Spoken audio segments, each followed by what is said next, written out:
네, 시청자 여러분 안녕하십니까. 출발 마케돈 예민수입니다. 새로운 한 주간을 맞습니다. 8월의 마지막 주간이죠. 예. 그래도 이제 더위가 물러가고 찬바람이 조금 나면서 우리 시장도 좀 회복이 됐는데요. 이번 한 주는 어떤 흐름을 보일까요? 미중 간의 실무 무역 협상은 뭐 큰 기대를 안 했지만 역시나 뭐 빈손으로 종결이 된 상황들이고요. 그런 가운데 미국 증시는 S&P 500과 나스닥이 다시 사상 최고치를 기록했습니다. 소위 이제 파월 효과가 뭐 트럼프의 정치적 악재 이런 걸 좀 눌렀다고 볼 수 있는데요. 미국 경제가 견조한 성장세를 보이고 있다. 금리 인상도 계획대로 갈 것이다. 이런 얘기였는데 미증시는 좋게 반응을 했습니다. 네, 우리 증시가 이번 주 고민인데요. 지난주 이제 좋았던 분위기들을 좀 이어갈 수 있을지 그런 건 이제 긍정적 분위기 자체는 긍정적이고요. 또 폼페이오 장관이 이제 방북을 취소하지 않았습니까? 거기다가 이제 또 우리 이 청와대나 재경부나 또 이 경제 리더들의 엇박자 이런 데 대한 얘기는 또 계속 나오고 있어서 좀 부담이 되기도 하는 상황인데 예, 이번 주 상황 어떻게 갈까요?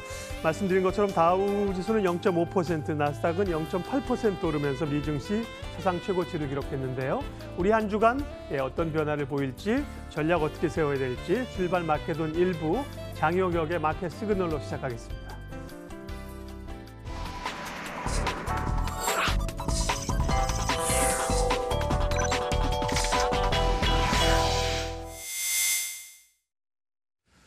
네, 오늘도 시장을 분석합니다. 또 날카로운 분석, 중심적인 대응, 한국투자증권 이프렌즈예요. 장용혁 팀장님 만나겠습니다. 어서 오십시오, 팀장님. 네, 안녕하세요. 그러게요. 예, 뭐 여러 가지, 뭐 몇 가지 일들이 좀 주말 사이에 있었는데 우리 시장 이번 주 분위기는 지난주에 상승세를 좀 이어갈 수 있을런지 어떻게 보세요?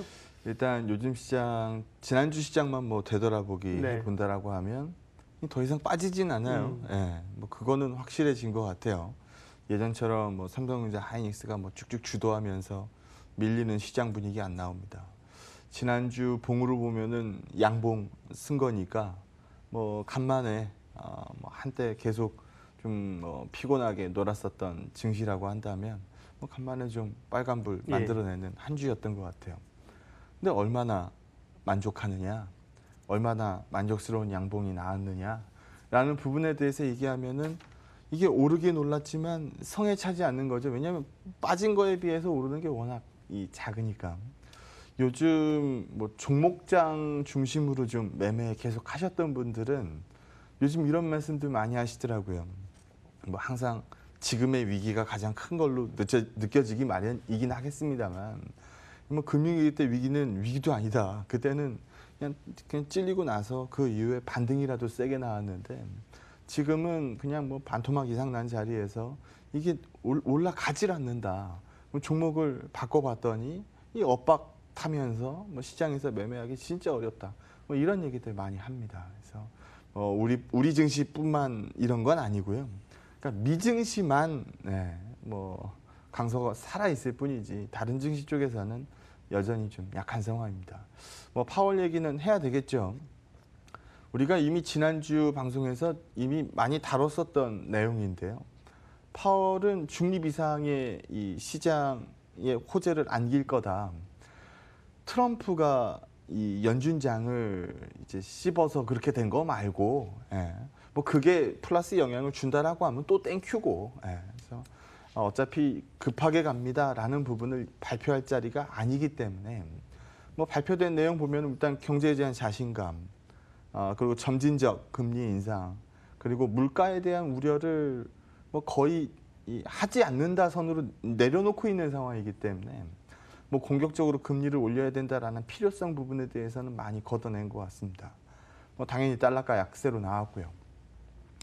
우리 NDF가가 4원 50전 이상 빠지면서 1113원대 환율로 들어갔거든요.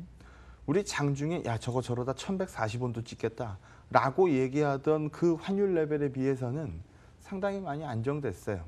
그만큼 시장에 대한 하방 경직도 올라온 상태라고 보시면 됩니다. 그럼 여기서 이제 필요한 뉴스는 딱 하나입니다. 딱 하나예요. 중국이 뛰기 시작하면 됩니다. 중국이 뛰기 시작하면 우리가 워낙 뭐 동조 색깔도 강했고 상공에서 높았기 때문에 움직이면 따라 움직일 겁니다. 근데 좀 전에 이제 뉴스에서도 소개 들으셨던 것처럼 어차피 뭐 그 차관급 협상이 뭐 기대 자체가 없었기 때문에 실망할 것도 없는 건 당연하지만 우리 모두 다 알고 있거든요. 폼페이오가 갑자기 방북을 뭐 폼페이오가 취소한 건 아닐 거고 예. 트럼프가 취소한 거죠. 갑자기 이 기대감에 쌓여 있었던 뉴스들이 실망감으로 훅 바뀝니다. 그러니까 이거 종이 한 장 차이라는 거예요. 중국에 대해서도 기대감 자체가 없다라고 얘기 나갔었던 것들, 이거 종이 한 장 차이로 뉴스 바뀔 수도 있습니다. 언제까지 이렇게 머리가 아플까요? 라는 부분에 대해서는 우리 모두 다 알고 있어요. 11월쯤이면 해결됩니다. 라는 거 다 알고 있거든요. 그래서 시간은 뭐 우리가 뭐 속을 끓이든 뭘 하든 흘러가는 거고, 악재의 사이즈는 똑같은 악재가 계속 시장에 동일한 이 사이즈를 이 악재 인식하지 않을 거기 때문에 점점점 내성이 생길 거고, 그럼 여기에 대해서 대표적으로 뭐 싼 증시, 신흥국의 대표성을 띠고 있는 중국 증시의 반등이 좀 실리는 시점이 아마 우린 왜 이렇게 더딥니까? 라고 얘기하는 이 질문에 좀 답을 해줄 수 있는 시점이 되지 않을까라고 생각합니다. 그러니까 지난주에도 우리가 뭐 위안화 가격이 뭐 바로미터로 봅니다라는 부분 얘기도 했고, 커머디티 얘기도 했고, 뭐 이쪽 얘기를 자꾸 이제 들고 나오는 이유가 마지막 퍼즐 하나 남았다는 거죠. 무역 분쟁 얘기 가지고는 더 이상 뭐 시장에 큰 충격 안기기는 사실 어렵고, 어떻게 극복해내느냐라는 부분에 대한 시장 기대치가 남아있는 상황이다라고 보시면 될 것 같습니다. 자료 하나 보시면은요, 물론 이 분석이 틀릴 수도 있어요. 뭐 말 그대로 추정치니까. 중국의 성장률이 1%포인트 떨어졌다. 그러면 다른 데의 성장률은 얼마나 떨어지느냐. 우리는 뭔 짓을 했길래 다른 데에 비해서 이렇게 가장 많이 떨어지느냐라는 부분입니다. 뭐 부인하기 어려운 뭐 사실 하나를 말씀드리면 뭐 많이들 공감하실 거예요. 오늘날 대한민국이 있기까지 가장 우리가 많이 등쳐먹었던 국가 어딜까요? 네, 어딜까요? 중국이었을 거예요. 왜냐하면 우리가 기술력 떨어져 있고 뭐 좀 만들어 보려고 할 때 기계가 없잖아요. 그러면 이 기계 다 어디다 끌어다 썼습니까? 메이드 인 재팬, 일본 거 끌어다 썼죠. 그러면서 이제 우리가 맨날 얘기했어요. 국산화하자. 이거 이렇게 계속 기계 들여다가 우리가 생산하면 이거는 우리 뭐 한낱 뭐 노동 집약 산업에 그치지 않는다. 기술 집약 산업으로 가려면 장비서부터 국산화 시켜야 된다. 이거 하면서 우리가 발전해 나간 거 아닙니까? 중국도 마찬가지입니다. 지금 당장 방법이 없어요. 어디다 끌어다 쓰겠어요? 대한민국 거 끌어다 쓰죠. 중간재들 대한민국에서 많이 가져갑니다. 인구 집계 제대로 안 돼요. 뭐 이쪽 인구 집계 하기 시작하면 저쪽 끝에 갔을 때는 인구가 바뀌어 있어요. 근데 뭐 어마무시한 인구라는 건 알죠. 그 어마무시한 인구가 소비라는 걸 하기 시작합니다. 저희 어렸을 때 뭐 이런 얘기 많이 했잖아요. 중국에다 껌 한 통만 팔아도 갑부가 된다. 실제로 중국에다 껌 팔아서 갑부된 사람이 있어요. 그런 부분들이 쌓이고 쌓여서 오늘날의 대한민국 성장률을 만들어낸 겁니다. 그럼 중국 영향 안 받았다라고 볼 수 없죠. 근데 상황이 많이 바뀌었죠. 중국을 우리가 무시할 수 있는 이 사이즈가 아니거니와 위안화가 통화 바스켓에 들어가 있고, 요즘 웬만한 거는 중국이 다 찍어냅니다. 그러니까 웬만한 것도 아니고 저런 것까지 가능해? 라고 얘기하는 것들 중국이 생산하기 시작합니다. 중국이 들어와서 판 더러워진 업종이 한두 개입니까? 그런 업종이 지금 굉장히 많습니다. 그러면 이런 쪽에서 소위 중국의 판로가 막혔다라고 쳤을 때 우리는 갖다 팔 물건도 제한적이고 오히려 역류해서 들어오는 물건들도 굉장히 클 거기 때문에 중국의 이 성장률 부진이 가장 크게 영향을 미칠 곳 대한민국, 이 분석 기사는 굉장히 많이 나옵니다. 다만 그 정도의 차이일 뿐이지 누구도 부인하기 어렵다는 거거든요. 근데 지금 우리 대한민국뿐만 아니고 다른 이머징 국가들도 보면 뭐 성장률 하향 요인에 뭐 부인하기 어려울 것 같습니다. 그러면 중국 시장 쪽에서 중국이 신흥 시장의 대표성을 띠고 있으니까 이쪽이 좀 기대값이 떨어진다라고 하면 일단 중국 쪽으로 돈이 밀려 들어가지 않을 테니까 위안화가 약세 저렇게 막 찍고 있는 와중에 외국인들 돈이 밀고 들어갈 이유는 또 뭐가 있겠습니까? 그러면 이렇게 대표적인 펀딩 GEM 값 떨어지기 시작하면 유출이 떨어지는 거죠. 그럼 뭐 주식 강도 떨어지는 거는 뭐 당연한 거거든요. 그래서 이 원론적인 그림에서 돌려 세우는 제일 첫 번째 퍼즐은 중국이 일단 요즘 뭐 중국이 밑으로 반영하진 않으니까요. 위로 반영할 수 있는 뉴스들을 빨리 찾아내야 됩니다. 근데 우리가 좀 하나 안심할 수 있는 부분이 있어요. 예. 뭐 저도 대수능 본 지 굉장히 오래됐기 때문에 뭐 얘기하기가 좀 그렇습니다. 언어 영역 시험 같은 데 보면은 뭐 성급한 일반화의 오류 같은 거 보기로 나오는 거 있잖아요. 예. 지금 여기 보면 아르헨티나나 터키나 이런 쪽은 통화로서의 가치를 잃어버린 애들입니다. 그러니까 60% 약세로 갔다. 이 얘기는 이해하기 쉽게 말씀드리면 우리 원달러 1,000원 놀다가 어느 날 갑자기 1,600원 됐다는 소리하고 똑같아요. 그러면 원달러 1,600원은 우리가 어떻게 반영할지 한번 생각해 보시면 됩니다. 일단 차 몰고 주유소 가서 기름 꽂아 넣기가 굉장히 버거울 거예요. 예전 같으면은 뭐 이만큼 들어갔었다라고 하면 한 반 들어갈 겁니다. 그런 기름값 그렇게 오르기 시작하면 사실 뭐 물가 오르는 건 시간 문제죠. 그런데 성장률은 점점 밑으로 찍혀요. 그러면 성장은 없고 물가만 높습니다. 이거는 뭐 최악의 케이스죠. 예. 근데 이런 부분들은 네. 그런 상황이 나올 수 있어요. 통화가치 절하율이군요. 그렇죠. 왼쪽에. 예. 근데 여기 한번 보게 되면 네. 나머지 쪽들도 얼마 전 시장까지는 이런 얘기들 많이 했었던 것 같아요. 얘네 봐라. 얘네 위기가 여기에만 있을 것 같냐. 전이가 온다.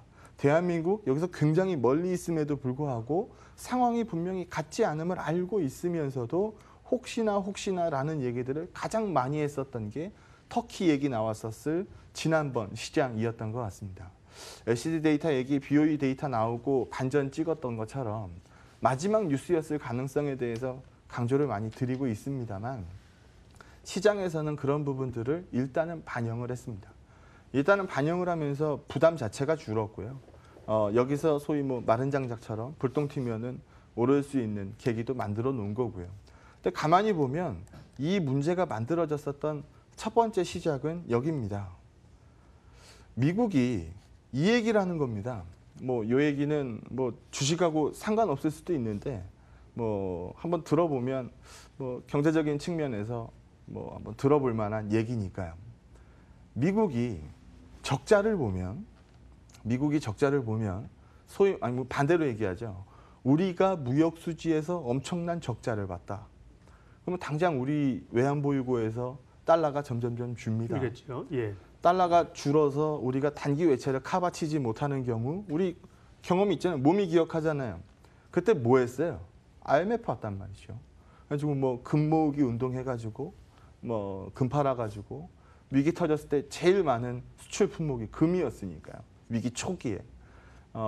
달러 떨어지면 어떻게 된다라는 거 우리 잘 압니다. 미국은요. 미국은 달러 떨어지면 어떻게 될까요? 뭐 그럴 리도 없지만. 예. 미국은 달러 떨어지면 어떻게 될까요? 떨어지나요? 안 떨어지죠. 달러의 발권력을 연준이 갖고 있습니다. 미국이 찍어낼 수 있는 게 달러예요. 그러면 이게 무리하게 진행됐을 때 뭐 달러의 패권을 읽는다, 뭐 한다라는 얘기가 나올 수는 있지만 그 얘기 가기 전까지는 미국은 전혀 다치지 않습니다.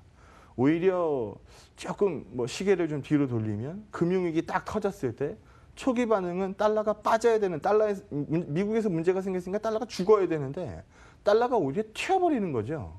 정작 사고는 미국에서 났는데 말이죠. 그래서 이 달러라는 안전자산에 대한 발권력을 갖고 있는 미국이 무역에 있어서 일정 부분 손해를 보는 건 소비 대국이고 너무나 당연한 겁니다. 근데 지금은 그걸 바로잡겠다는 거예요. 이 무역을 뭐 우리가 손해보지 않겠다라고 바로 잡으면 분명히 어디 쪽에서는 이득을 보다가 손해가 납니다. 그러면 무역에서도 손해보고 서비스에서도 손해나고 뭐 금융 이런 데서 계속 털리고 그러면 그쪽은 죽어난다는 얘기거든요. 지금 시장 가만 보면은 미국만 잘 나가죠. 그 얘기가 지금 이 퍼즐에 맞춰서 읽으면은 명확히 드러납니다. 그런 부분들이 하나하나 쌓이면서 신흥국적으로 위기설 이런 부분들을 많이 들고 올라온 케이스인데 앞에서도 말씀드렸던 것처럼 너무나 성급한 일반화의 오류에 근접해서 시장을 읽어왔었기 때문에 추가적으로 이 오류를 반영할 만한 룸도 크지는 않다. 계속 이 그림으로 끌고 나갈 수는 없을 테니까. 게다가 뜨겁지 않으면 차가운 건 아닌데 차갑지 않다 그래서 뜨거운 것도 아니고요. 지금 우리 대한민국 시가총액 원투의 레벨만 읽어보면 뭐 최근 들어서 일단 뭐 눈만 뜨면 죽어나는 그 탄성은 아니죠. 외국인들이 공격적으로 사진 않습니다만 매도가 줄었습니다. 그리고 뭐 늘상 하는 얘기입니다만 한 번도 비싸 본 적 없는 레벨이죠. 뭐 밸류 레벨이죠. 그러면 뭐 안 좋다 얘기하면서 제일 많이 판 종목도 이 종목이었을 거고 지금 여기서 더 안 좋은 걸 반영할 룸이 있나요?라는 고민을 제일 많이 하는 것도 이 업종일 거고 지난주에 탄성을 읽어보면 밑으로 밀리지 않고 오히려 좀 이 올라서는 움직임을 보인다라고 하면 밑보다는 위라는 전략을 계속 고수하게 됩니다. 다만 탄성 자체가 약하기 때문에 연속성을 띠고 어제 올랐던 종목이 오늘 또 올라간다라는 믿음이 좀 높아져야 수익률이 좋아질 텐데 지금 그 상황이 없다 보니까 어렵다고 읽고 있는 거 아닌가. 누워있다가 갑자기 마라톤 뛸 수 없습니다라는 예를 들어드렸는데 지금은 그거를 좀 기다려봐야 되는 시점 아닌가라고 판단합니다. 예, 8월의 마지막 주간 시장 전반적인 방향성 다시 한번 점검을 해서 여쭤봤고요. 그게 뭐 지난주 시각과 또 달라지지 어제 시각과 않죠. 다르지 않습니다. 물론 이제 추세적으로 변할 수 있습니다만 지금의 네. 이제 기조 자체는 기존의 시각을 그대로 가지고 가시는 걸 다시 한번 확인했고요. 그러면 이제 투자 기회를 어디서 찾아야 되느냐 이 아이디어를 계속해서 가지고 있는데 오늘은 어떤 쪽을 좀 접근해 볼까요? 요즘 제가 말씀드리는 종목은 다 컨셉이 똑같습니다. 사이즈가 좀 제가 지난번에 뭐 네. 며칠 전에 서플러스 얘기할 때 그런 네. 간혹 가다가 스몰캡 공략하는 거 말고 다 옐로우 칩, 낙폭과대 뭐 이런 쪽에서 제가 종목들을 들고 옵니다. 오늘 거기에 대표성을 띠고 있는 한 업종인데요. 여기부터 한번 보시죠. 어제 뭐 주말 사이에 뉴스 보면서 많이들 뭐 느끼셨을 겁니다. 이거 어떻게 돌아가고 있는 건지 모르겠다. 경제가 진짜 안 좋긴 안 좋은갑다. 한쪽에서는 뭐 관둔다 얘기도 나오고 한쪽에서는 계속해서 소득주도 성장에 뭐 물꼬를 터 나가겠다라고 얘기합니다. 그렇게 쉬우면 여기까지 왔겠습니까? 쉽지 않다라는 거거든요. 여기 한번 보게 되면 작년 정도 수준으로 국고채 수익률이 내려갔어요. 국내 금리 상황이죠? 네, 예. 3년물, 5년물, 10년물 예. 그리고 기준금리 뭐 이렇게 표시해 놓은 겁니다. 우린 지금 더디게 가면 더디게 갈수록 내외 금리 차가 많이 벌어질 거기 때문에 하는 입장에서는 적어도 내년 초반까지 한 2번 정도는 끌어올려 놔야 됩니다. 내외 금리 차로 봤을 때는. 근데 지금 정작 시장에서 기대하고 있는 바 3년물 국고채 수익률만 보게 되면 올라가겠지. 뭐 당연히 올라간다. 근데 최근에 보여주고 있는 그림은 올라가겠냐. 올라가도 한 번도 버겁다라는 시각이 지배적으로 나와 있는 상황이거든요. 그래서 금리 인상에 대한 기대 자체가 굉장히 멀어졌습니다. 그러다 보니까 소위 말해서 은행주는 뭔 짓을 해도 조 단위로 보는 애들이에요. 근데 저런 애들이 가격 반영을 하지 못한다는 거죠. 분명히 금리가 빠질 일은 없습니다. 인상에 대한 기대가 멀어진 거지. 그게 마이너스 이유가 될 수는 없거든요. 이 밑에 그림을 한번 보시면 지금 뭐 고용 데이터 심각합니다라는 얘기는 많이 들으셨을 텐데 7월 신규 고용이 YOY 값으로 봤을 때 5천 명 늘었습니다. 말 나오던 건 30만 명 늘리겠다고 얘기하던 지표가 지금 5천 명 플러스 뜹니다. 근데 버는 쪽들에서는 큰 문제가 없어요. 네. 문제는 못 버는 쪽에서 계속해서 문제가 생깁니다. 데이터 빠지는 거는 무서운 속도로 빠지고 있고요. 그럼 이런 부분이면은 소위 진짜 웃긴 말로 뭐 벌어야 쓸 거 아니냐라는 얘기가 절로 나오죠. 못 쓴다는 얘기입니다. 못 쓴다는 얘기가 나오니까 심리지수 값은 소비에 대한 심리지수 값은 떨어집니다. 너무나 당연하죠. 그러면 이걸 바탕으로 기업이라도 잘 먹고 사느냐? 그러면 기업이 요금 먹겠지만 경제 데이터는 덜 죽을 텐데요. 지금 여기 보면 기업한테 물어보는 겁니다. 어떠세요 좀? 어때질 것 같아요? 라고 이제 실사지수 데이터를 보면 여기도 마찬가지 기울기를 보입니다.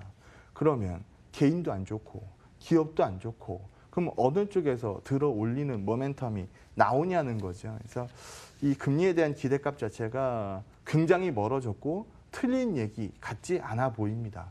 하지만 마지막 페이지 한번 보시면 은행주 투자할 때 우리가 금리로만 얘기하지는 않습니다. 뭐 지금 배당 수익, 뭐 주가가 워낙 떨어졌으니까 배당 예. 수익률이 높아졌겠죠. 뭐 이건 당연한 거고, 뭐 환율 데이터 같은 경우에도 뭐 은행주가 선호하는 거는 환율 강세, 그러니까 원달러 하락 분위기를 선호합니다. 근데 지금 우리 원달러 추가적으로 튀지도 않거든요. 금리에 대한 기대가 멀어졌다라고는 하지만 이게 악재로 계속되는 하락의 이유로 설명하기에는 어려워 보입니다. 증시가 소위 바닥을 잡았다라는 평이 높아질 때는 안정성을 띠고 있는 만만한 종목들에 대한 니즈가 높아질 거고, 그 중에 하나는 은행주라고 말씀을 좀 드리도록 하겠습니다.